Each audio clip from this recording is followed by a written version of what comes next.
Welcome back to our channel. Good morning, good afternoon, good evening, your time. Thank you guys for continuous support. Please subscribe to our channel if you haven't. Turn on the bell for more video.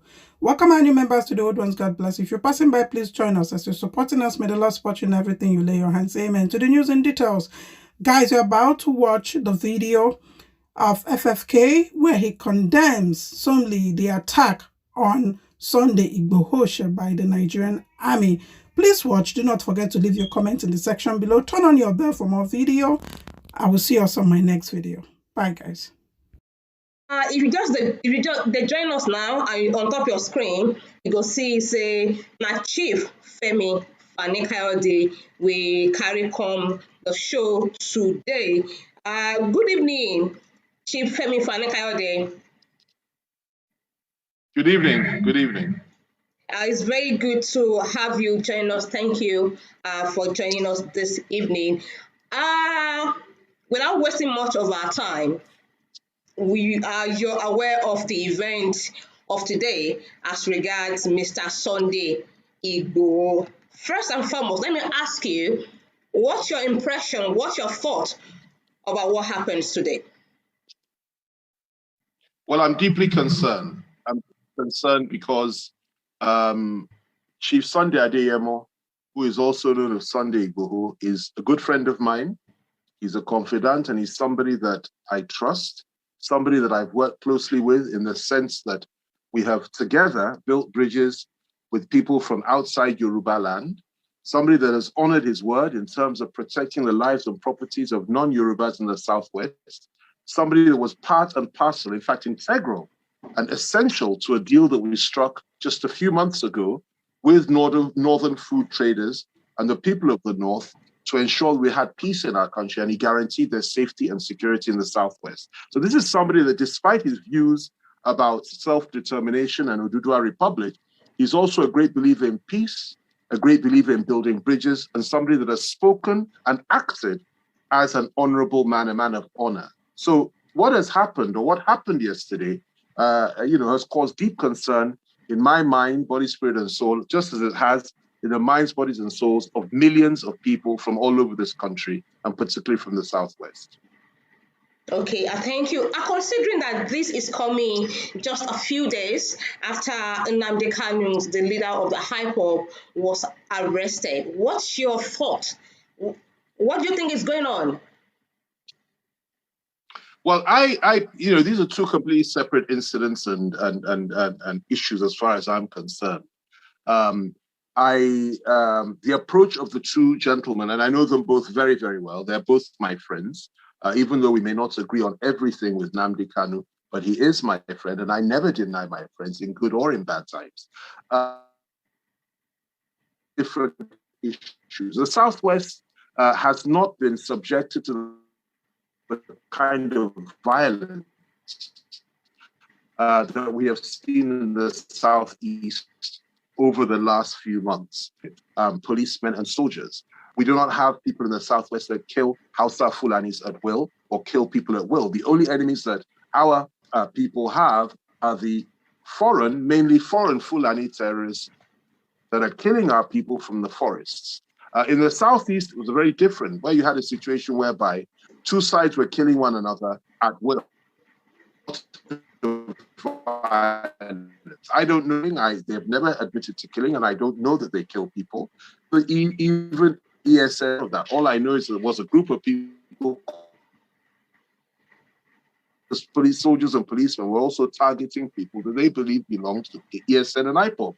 And I think that violence on either side, coming from any quarter, is quite reprehensible, and I've always renounced it.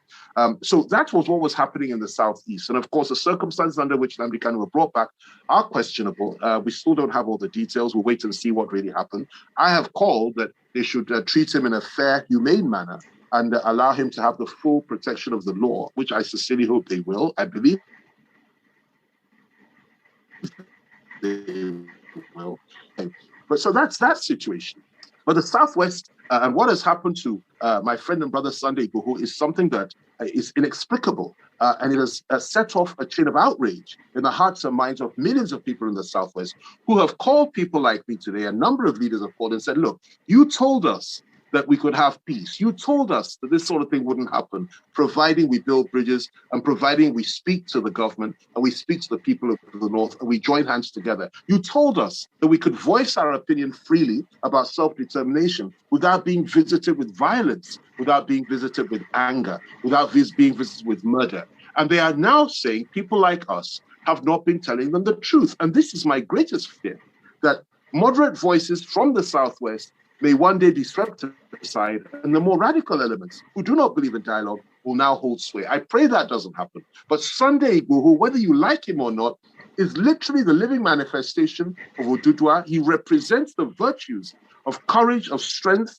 and of fairness that the Yoruba people have built the foundation of their cultural civilization and history on for thousands of years. And believe me, even if they kill him, or even if they jail him or lock him up for whatever reason, there were millions of others that will rise up. So I would call on the government to please approach this matter with caution and let us try and build those bridges again. And remember, this is a man that brought peace to us a few months ago when people in the North were threatening to kill Southerners because of some killings of Northerners in the South. And he guaranteed the killing of Northerners would stop.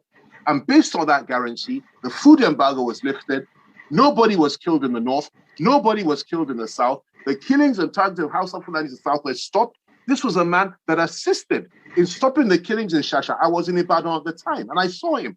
And he insisted that those killings must stop in Bodija and in Shasha and places like that. And this is a man that has always sought for dialogue and is in touch with many people from outside Yoruba land, trying to ensure that we have peace in our country, even though we may not all agree on how to move forward. So that should be a consideration in the hearts and minds of those within the security forces that for some reason want to kill him. And I think that's unfortunate. And I might add this, I'm not sure that actually represents the view of President Muhammadu Buhari. I don't know, but I'd be very, very surprised if there wasn't more to this than meets the eye and that somebody was just trying to set him up and set government against him. Okay, you've made mention about his quest for the Yoruba nation. He's been at the forefront and he's been very vocal about it. Do you think this might dampen the spirits of the people, especially now that it is what it is with what we are seeing now? Well, let me tell you this. Anybody that believes this will dampen the enthusiasm of the Yoruba nationalists does not know who or what the Yoruba are. If you look at the history of the Yoruba people, for thousands of years, we have flourished and thrived and gone from strength to strength after persecution, after being attacked, and after being subjected to all kinds of unpleasant things from people from outside. Before the British came, the Yorubas were fighting civil wars for 100 years. We've never been conquered before. We've never been defeated. And we're not the kind of people that sit back quietly when we're being kicked around. If you look at the role of the Yorubas in the Civil War of Nigeria, the role of the 3rd Marine Commando, you'd know that essentially it was a 3rd Marine Commando that won the Civil War for Nigeria. And if you know the role of the Yoruba in stopping the Fulani conquest, coming down, stopping them at Oshogbo once and for all, I believe it was in 1840, you know the Yorubas are not the type of people anybody can just get up and say, we are going to subjugate or destroy. Now, the call for Yoruba nationalism is real. It's a reality. And it's something we need to deal with. We may not all agree with that call. In fact, you know, I believe there's a majority of Yorubas that feel that, but it doesn't mean to say that we all need to believe in that call. But what we need to understand is that people do have the right to express their views, and it's left for the rest of Nigeria to give our people a reason for wanting to stay in. And that's where I stand. Look, no matter what anybody believes, whether you're an integrationist, you're a separatist, or you just believe in restructuring, as we speak today, we are Nigerians, and we must ensure that we have peace in our country. We must have no violence. No form of terrorism should be taking place in this country. And the government should do what it needs to do to stop the terrorists from killing, you know, innocent people in our country. What we are seeing now, sadly, is a situation whereby those that are seeking to resist terrorism are themselves now being targeted by people for reasons that are quite beyond me. If you wanted to see Sunday Igboho, you invite him. And he's a man of courage. He would certainly have have responded to any invitation in a very positive way. He's not running from anybody. He's not a fugitive. He hasn't killed people, as far as I'm aware. And he's certainly not encouraging others to kill people. In fact, he protected and guaranteed the protection of many people in the Southwest. So it's based on that I think that all men of goodwill should come together from North, East, West, and South. And I know many people in government who are decent people and who do not believe in this course of action, as well as those outside the government, those in PDP, APC, and those that are not in politics at all, who just think this is an error of judgment, and we need to retrace our steps and appeal to our government not to allow this to push us into a situation that is uncontrollable, because that would be the worst thing that could happen. War is not an option for our country. We must not think about it. We must not allow ourselves to be pushed into it as a consequence of any form of provocation.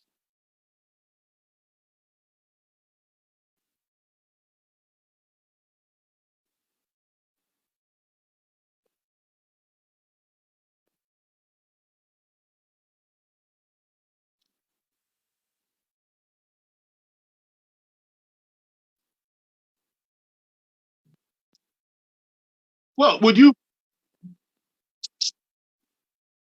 listen? Negotiation is something that is essential at the end of the day. If you don't want violence, I mean, it's either you negotiate or you say you're going to kill and crush all your enemies.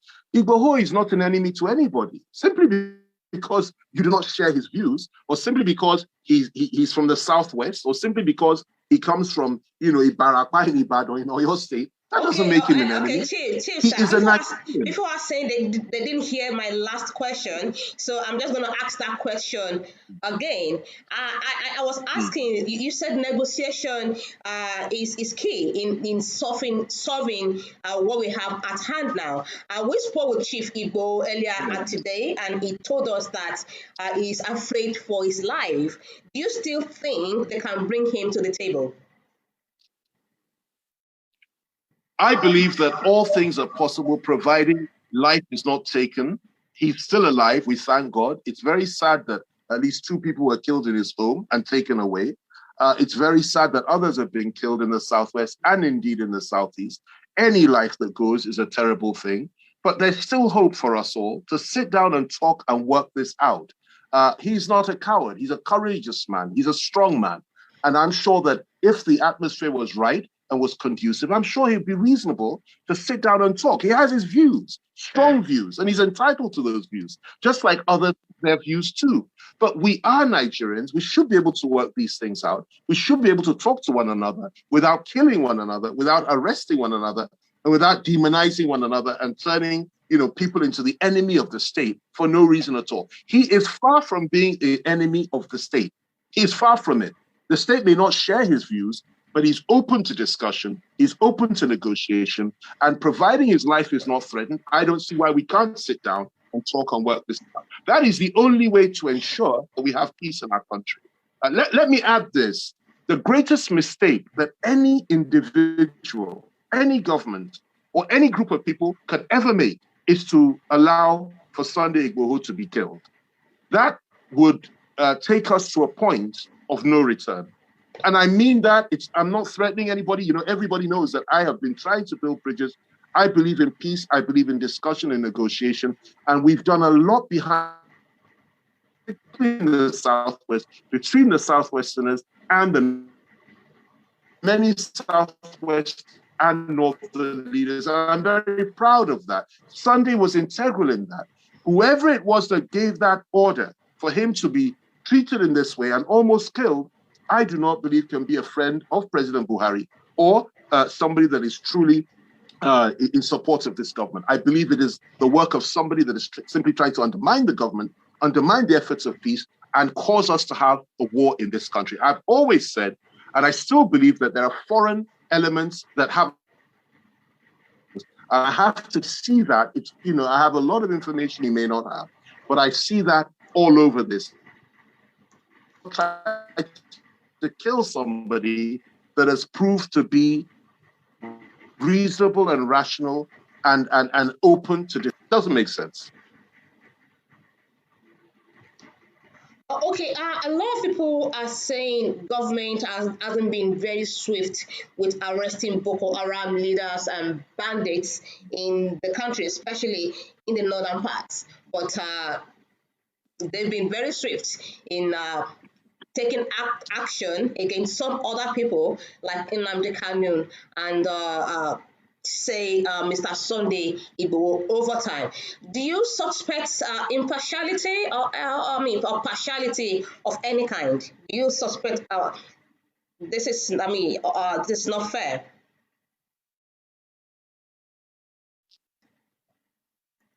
I don't know if you can hear me, Chief It's breaking. Coyote. Yeah, you are breaking. Okay, so yes, I can hear you now. Go ahead, please. Okay, so I was saying that a lot of people are saying that federal government has not been very swift in taking action against terrorists in the northern part of the country and the challenge of bandits and banditry and arresting the bandits, but they've been very swift when it comes to taking action against some other people. Do you suspect partiality? Well, you know my views, and I've stated my views over the years about the way in which the government has behaved concerning security issues. I believe strongly that there has not been a level playing field. For quite a long time, I believe the government was quite soft on the foreign Fulani terrorists and even on Boko Haram in many respects.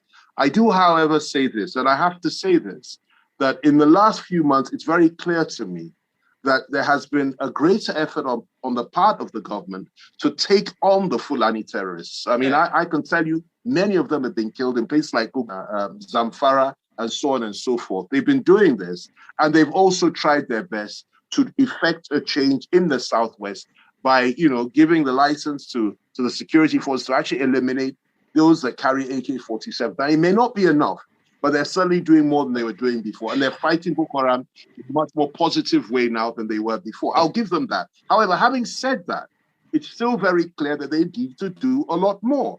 The perception is very strong that they are not being fair, that people, those they call terrorists, who I do not believe are terrorists, from the Southeast, they say IPOB are terrorists. I don't believe that.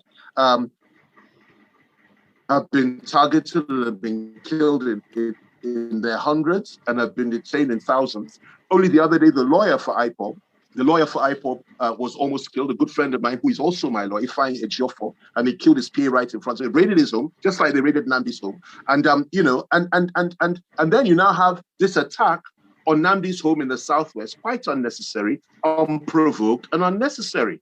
If you don't want him to have a rally, you say so. If you don't want him to go to certain meetings, you discuss. You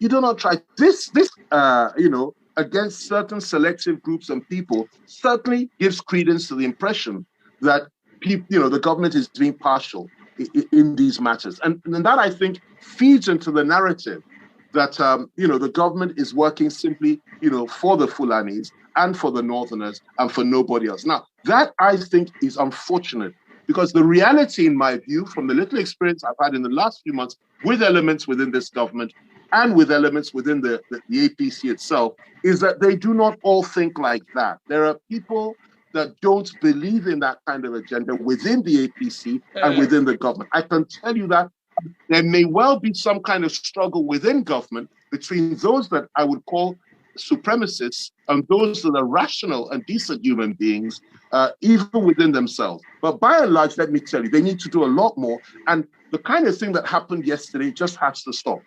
I don't know how Sunday managed to escape, because we were in touch at about 3 a.m. in the morning when it was all happening. He was there.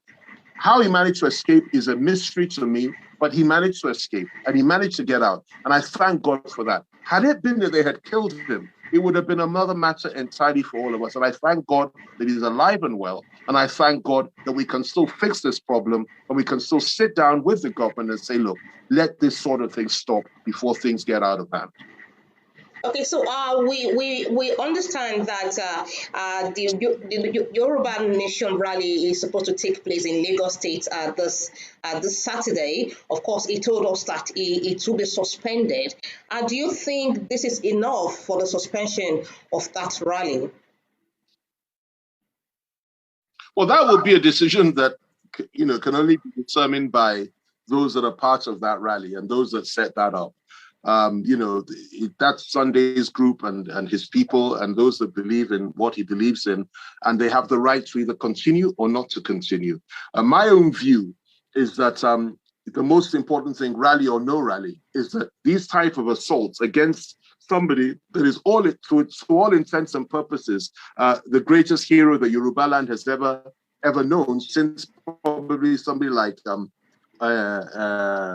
Adirelu, I think his name was, in the 18th century, and Oderele or something like that, and others, a few others. This man is a hero, together with others like Gani Adams and Baba Adebanjo and others. These are our heroes and our leaders, and to try to kill a man like that cannot be good news at all. And I would urge those of us that are politicians from the Southwest to understand that we must not demonize those that believe in a cause. This man is a Yoruba nationalist. He's not a politician, just like Gani Adams and others. And even if some of us don't share their views, we should not demonize them and set them up for destruction by whispering lies to the government against them. I have a feeling I know what's going on here. And I believe strongly that some believe Sunday should not be allowed to go into Lagos State, for reasons best known to themselves, and they're saying and doing whatever it is to stop him from doing so. But what they don't understand is this: whether he goes into Lagos State on Saturday or not, the reality is that the overwhelming majority of Yoruba youths in this country and outside this country believe in his cause, and they believe in it passionately.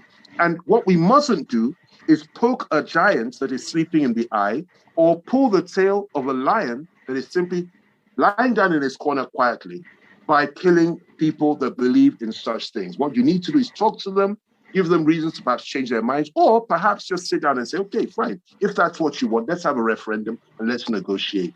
What we must not do is allow this sort of violence to continue on either side, and people are killed. Once blood is spilled, people will say there's no going back, and then you go happily or unhappily down the slide of armed conflict, which is precisely what some foreign powers want us to do in our country. They will kill each other on regional lines, religious lines, and on tribal lines. But God never allowed that to happen in Nigeria. Okay, thank you very much, Chief Femi Fani-Kayode, for sharing your thoughts with us on this happening in the country. If you just join us, this is now BBC Pidgin, and we don't talk with Chief Femi Fani-Kayode for about 20 minutes now. You don't tell us what you think about what happened today with Mr. Sunday Igboho when house was attacked earlier this morning. You don't tell us what you think about the Yoruba Nation rally and every other thing where you supposed to know. Thank you very much for joining us again. My name is Jelilat Olawale. See you next time. Thank you, Davina. Bye for now. Thank you.